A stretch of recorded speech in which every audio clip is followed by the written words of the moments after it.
Hi, my name is Caroline and welcome to my wine cellar. I am pleased to present this video in partnership with www.allfreechristmascrafts.com. Thank you for tuning in. In this video, we'll be recycling one wine cork into a fun bracelet.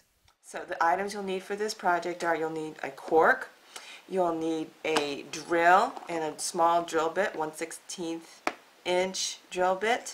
You will need a cutting board and a knife to cut up your cork. You will need 26 gauge wire.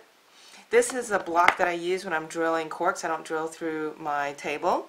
You'll need some seed beads, you'll need a clasp, and then you will also need some wire cutters. So the first step in this project is to cut up my cork into thin cork slices. And I want to try to cut straight down.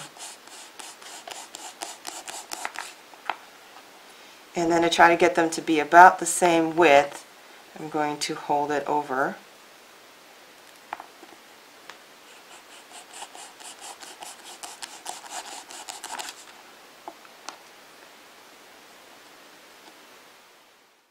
I will continue cutting up my cork until it is all cut up. Next, I will drill 2 holes across from each other on each cork, approximately 1/8 of an inch from the edge. Here you see I'm thinking about doing 2 corks at a time to save time. You can also do that. And the holes just need to be exactly opposite from each other on the cork. I repeat this step until all of the cork slices have 2 holes in them. Next, I take my jewelry making wire. This wire I'm using in the video is about 26 gauge. I measure off about 24 inches and then I cut with some wire cutters. Next, you see me trying to straighten out the wire by running my fingers through it. Starting with our first cork slice, we will insert the wire through the front of the first cork slice. Then we will take our clasp and put the wire through the clasp. Now to secure it in place, we'll loop the wire back through the front of that first cork slice and then through the clasp again, and then we will just twist it in place. Very simple. So at this point, the long end of the wire should be protruding through the front of that first cork slice. Here you see me putting on 5 small seed beads onto my wire. And this will be the decorations for the front of the first cork slice. I am now pushing down my 5 beads to be in the front of my cork slice. Now I'm taking the long end of my wire and I am putting the wire through that second hole I drilled in my cork slice, trying to be careful not to tangle my wire.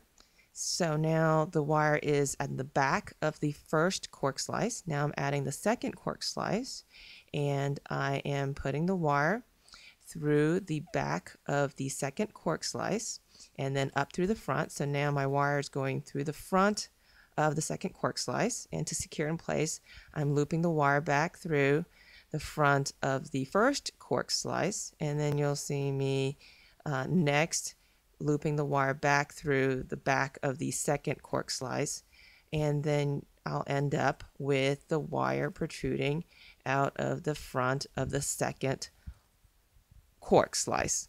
Now this sets it up so I can add 5 seed beads to the front of my second cork slice. Once the beads are added, I insert the long end of the wire through the front of the second hole of that same cork. Here you see me pulling through that wire through the front into the back of that second cork. Now the wire is coming out of the back of the second cork. Now I add my third cork. So I'm putting my wire through the back of the third cork, and then you'll see me loop it around just as I did on that first and second cork. Once again, I am securing the wire by pushing the wire through the front of that second cork, pulling out through the back, And finally, I push the wire from the back of the third cork through the front of that third cork, which sets it up to add my beads again. We continue adding beads and adding corks until we get to our desired bracelet length. Now I'm ready to end my bracelet with a small jump ring. I'm just going to cheat a little bit here just because the eyelet that came with the clasp that I bought was really tiny and you can't really see it on the video. So just using a jump ring here. I have put the jump ring through the wire and I've looped it back around through the cork and the jump ring, and I'm twisting it into place. And then I just cut off the excess wire with my wire cutters, and then I'll just continue to twist just to get the end in place. Thank you for watching. This video has been brought to you in partnership with www.allfreechristmascrafts.com.